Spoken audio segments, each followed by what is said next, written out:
الحمد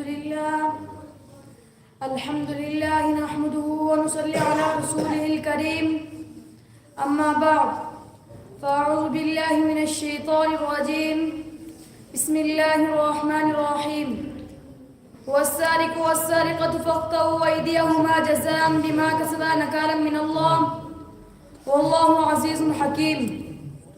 محترم سامعین، میری تقریر کا عنوان ہے حرام کمائی کی مختلف صورتیں. نمبر 1، چوری کرنا.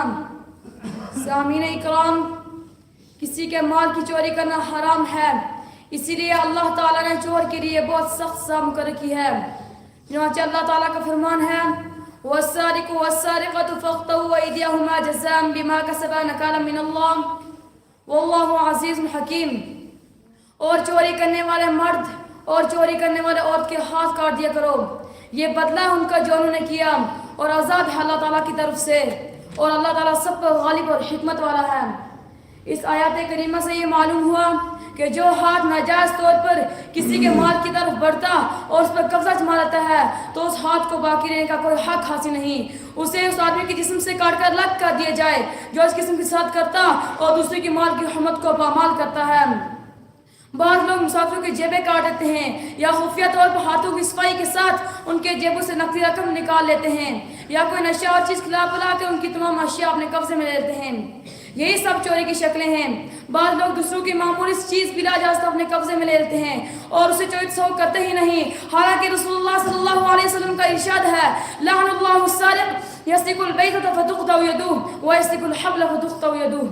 چور پر اللہ تعالیٰ کی لعنت ہو، جو ایک انڈے کی چوری کرتا ہے اس کا ہاتھ کاٹ دیا جاتا ہے، اور جو ایک رسی کی چوری کرتا ہے وہ اپنا دوسرا ہاتھ بھی کٹوا بیٹھتا ہے. نمبر 2، ڈاکہ زنی. بعض لوگ دن دہاڑے دوبارہ پھیران کر گھروں میں داخل ہو جاتے ہیں اور اسلحہ کی نوک پر گھر والوں کو لوٹ لیتے ہیں. بعض لوگ مسافروں اور راہگیروں کو لوٹ لیتے ہیں، اسی کو ڈاکہ زنی کہتے ہیں. اور ڈاکو جو اس طرح لوٹ مار کر لوگوں کی جانوں ان کی مال کی حرمت کو پامال کرتے ہیں، ان کی سزا یہی ہے کہ انہیں قتل کر دیا جائے، کیونکہ وہ لوگوں کی جان ان کے مال کی حرمت کو پامال کرتے ہیں. تو خود انہیں قتل کریں تاکہ ان کی شر سے لوگ محفوظ رہ سکیں. اللہ تعالیٰ کا فرمان ہے انما جزاء الذین یحاربون اللہ ورسولہ ویسعون فی الارض فسادا ان یقتلوا او یصلبوا او تقطع ایدیہم وارجلہم من خلاف او ینفوا من الارض ذلک لهم خزی فی الدنیا ولہم فی الآخرۃ عذاب عظیم. اور جو لوگ اللہ اور اس کے رسول کے ساتھ جنگ کرتے اور دنیا میں فساد برپا کرنے کی کوشش کرتے ہیں تو ان کی سزا یہی ہے کہ انہیں قتل کر دیا جائے یا انہیں سولی پر لٹکا دیا جائے یا ان کے ہاتھ پر مخالف سمتوں سے کاٹ دیے جائیں. یہ ان کی لیے ذلت دنیا میں ہے اور آخرت میں انہیں بہت بڑا عذاب ہوگا. نمبر 3، جوا کھیلنا. بعض لوگ جوا کھیل کے پیسے کماتے ہیں، مثلا کسی کلب وغیرہ میں بیٹھ کر تاش کو اور گیم کھیلتے اور اس پر جوا لگاتے ہیں، یا راتوں رات کروڑ پتی بننے کی خواہش لے کر کسی بڑی لاٹری میں حصہ لیتے ہیں اور دنیا بھر کی پونجی اس میں جھونک دیتے ہیں. پھر وہ لاٹری ان میں سے کسی ایک کے نام نکلتی ہے اور باقی سب منہ تکتے رہ جاتے ہیں.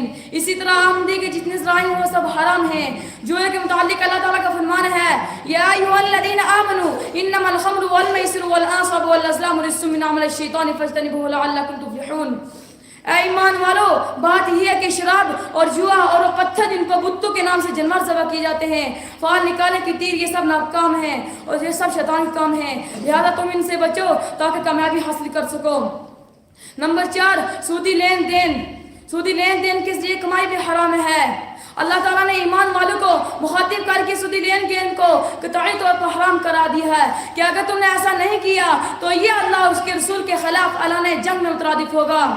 اللہ تعالیٰ کا فرمان ہے یا ایھا الذین آمنوا اتقوا اللہ وذروا ما بقی من الربا ان کنتم مؤمنین فإن لم تفعلوا فأذنوا بحرب من اللہ ورسولہ وإن تبتم فلکم رؤوس اموالکم. اے ایمان والو، تم اللہ تعالیٰ سے ڈرو، اگر تم سچے مومن ہو تو جو سود باقی رہ جائے اسے چھوڑ دو. پھر اگر تم نے ایسا نہ کیا تو اللہ اس کے رسول کے ساتھ جنگ کے لیے تیار ہو جاؤ.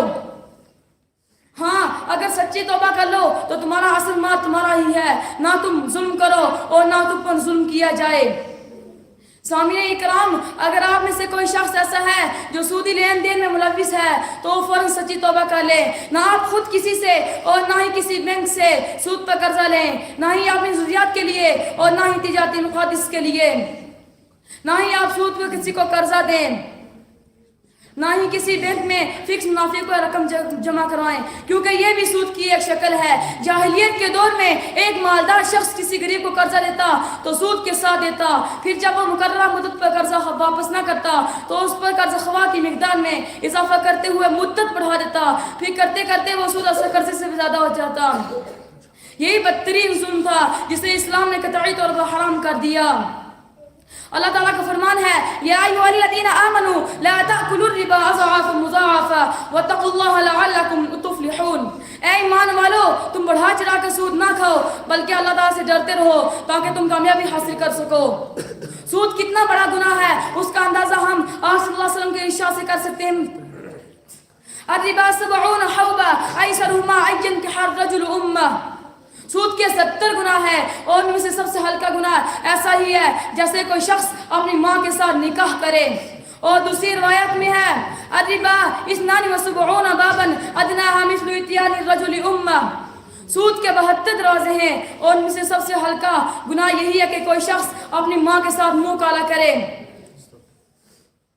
حضرت عبداللہ بن حنظلۃ الراہب رضی اللہ عنہ کا بیان ہے، رسول اللہ صلی اللہ علیہ وسلم نے فرمایا درہم ربا یأکلہ الرجل وهو یعلم اشدنا عند اللہ من 6 ایام من 36 زنیہ۔ جانتے ہو سود کے ایک درہم کھانا اللہ کے نزدیک 36 مرتبہ زنا کرنے سے بھی زیادہ ہوتا ہے۔ اور حضرت جابر رضی اللہ عنہ کا بیان ہے لعن رسول اللہ صلی اللہ علیہ وسلم اکل الربا وموکلہ وکاتبہ وشاہدیہ وقالہم سواء۔ اگر کوئی شخص یہ سمجھتا ہو کہ سود سے مال بڑھتا اور اس میں اضافہ ہوتا ہے تو وہ اللہ کے نزدیک ہرگز نہیں بڑھتا، کیونکہ اللہ رب العزت کا فرمان ہے وَمَا آتِيتُم مِّن رِّبًا لِيُرْبُوَ فِي أَمْوَالِ النَّاسِ فَلَا يَرْبُو عِندَ اللَّهِ وَمَا آتِيتُم مِّن الزَّكَاةِ تُرِيدُونَ وَجْهَ اللَّهِ فَأُولَٰئِكَ هُمُ الْمُضْعِفُونَ۔ اور تم لوگ جو سود دیتے ہو کہ لوگوں کے اموال میں اضافہ ہو تو وہ اللہ کے نزدیک ہرگز نہیں بڑھتا، اور تم لوگ جو زکوٰۃ دیتے ہو اللہ تعالیٰ کی رضا حاصل کرنے کے لیے تو ایسے ہی کہ لوگ اسے گناہ بڑھا دیتے ہیں۔ بلکہ اللہ تعالیٰ واضح طور پر فرماتا ہے کہ وہ سودی معیشت کو برباد کر دیتا ہے۔ یمحق اللہ الربا ویربی الصدقات۔